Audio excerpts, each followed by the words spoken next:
অর্থাৎ জুনিয়র চিকিৎসকরা এখনো পর্যন্ত কর্মবিরতিতে রয়েছেন। জুনিয়র চিকিৎসকরা কর্মবিরতি তুলে নিন, এবার তাদের কাজে ফেরা উচিত। আন্দোলনকারীদের সব দাবি মেনে নেওয়া হয়েছে, জুনিয়র চিকিৎসকদের এবার আশ্বস্ত হওয়া উচিত, এমনটাই পর্যবেক্ষণ সুপ্রিম কোর্টের প্রধান বিচারপতির। We have created conditions for them to come back to work. Yes. We have recorded their assurance that now that you have said that there will be no vindictive or adverse action, they will take a decision to come back to work. Yes. Let them now do whatever they have to do to implement that assurance and come back to work.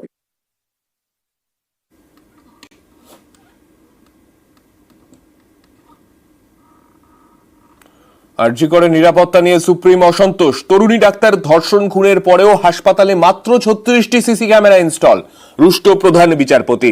সুরক্ষা সুনিশ্চিতে মাত্র 2 সপ্তাহের সময়ের আরজি রাজ্যের, এত সময় কেন প্রশ্ন তুলে স্বাস্থ্য সচিবের হলফনামা চাইল শীর্ষ আদালত।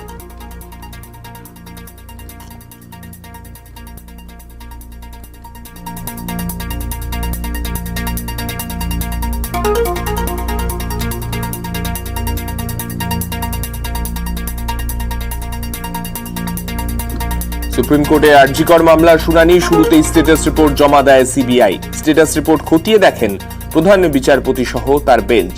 এরপর চার্জশিট কবে জমা হবে তা নিয়েও সিবিআই আইনজীবীকে প্রশ্ন করেন প্রধান বিচারপতি। সিবিআই আইনজীবী জানান, তদন্তের স্বার্থেই এখনই তদন্তের গতি প্রকৃতি সামনে আনা যাবে না।